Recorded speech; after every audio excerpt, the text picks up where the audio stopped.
I was drinking rakia, this Balkan drink, with my Montenegrin friend, and he was like, "It's not logical to believe in God." And I'm like, "Can you please explain your logic?"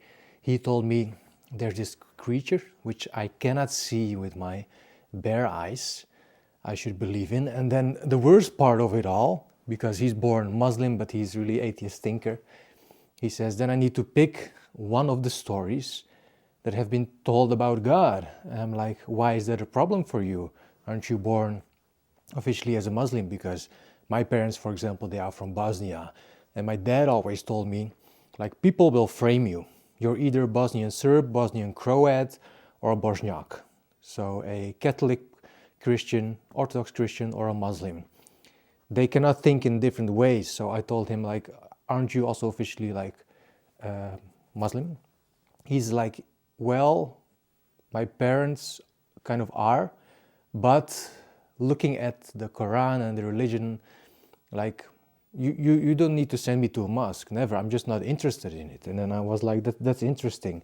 So we started speaking more about what the concept of faith means. And the most easy definition is believing in things you cannot see with the eye. Well, let's look at the person called Nikola Tesla. He invented how to use electricity.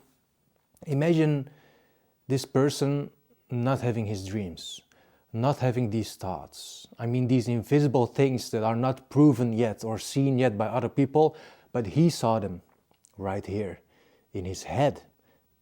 Did it make it more fake? Does it mean that the things he was seeing were more fake? I don't think so.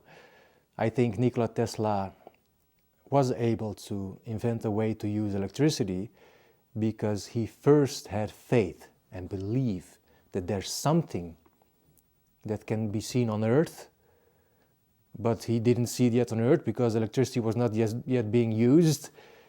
But then he got to the invention of how to use electricity, and then other people saw it, and then because of his faith in the invisible idea, this Nikola Tesla person, he's Serbian, some people say Croatian, I don't even know. That's why you and I have electricity today. So how serious is this thing called faith, is my question to you. Let's go back to the part of logic, and let's make this a fight between logic and faith. Is it logical for me, since I got married in October 2024, we're 9 years together, is it logical for me to stay together with a woman that I've just married? Let's look at the concept of logic. Well, getting married means you plan to stay together your whole life, but in some cases, some people divorce, and I cannot look into my future.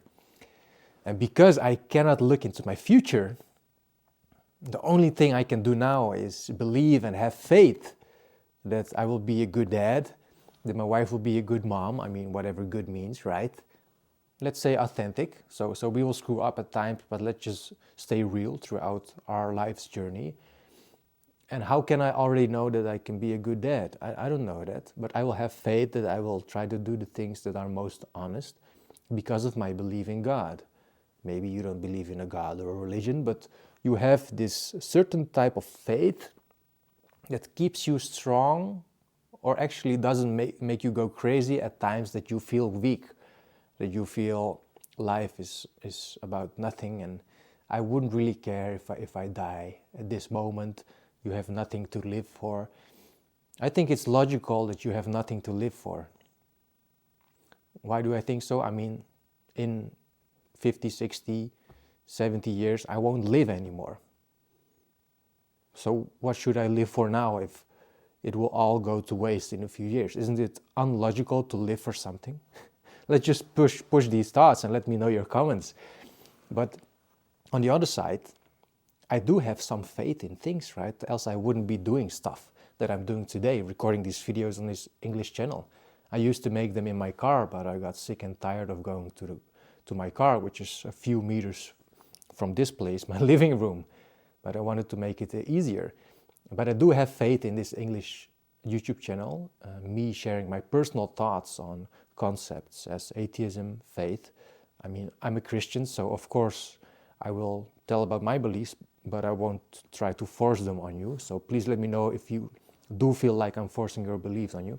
I mean, every YouTube video you click on, it's someone that you gave permission to tell about their faith to you.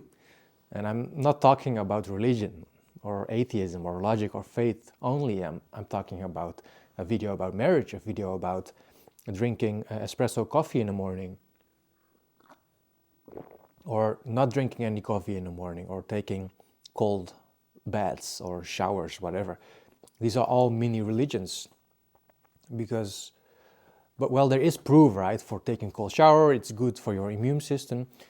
But I'm not agreeing with the idea that without proof, faith is worthless. You know, because I have faith in my marriage. I love this woman I'm with. Her name is Anastasia. And I have faith that I will be with her. I don't have proof that we will stay together our entire life. But my faith is so strong that I decided to marry her. And you might call me crazy for that. But most of life is about not having any proof beforehand and then making a leap of faith. Well, because there's no proof, I mean, I can say when it's about my relationship with my wife, we've been together 9 years before we decided to marry. So maybe I have collected some proof, some evidence, some, like we're living together for 4 years of these 9 years being together. And I've seen how we treated each other. And I've seen how we try to search God in the things we do. I mean, just being honest and openly communicating and being authentic, which to me means not being perfect at all, but living life, searching for God during this life, and then, you know, just trying to make the best of it. So this is, in a nutshell, I believe, what the difference between faith and logic is, and the unfairness of trying to get more proof. I don't have more proof of 9 years being together with my wife. But 9 years of being together with my wife was enough proof to have enough faith. So maybe they go together to have enough faith to stay together and start a family. I mean, that's a huge thing, right? So maybe logic and faith actually go hand in hand. Maybe that's the message. Let me know your thoughts. See you next time. It's Marko, 29 years old, Dutch Bosnian. Bye-bye.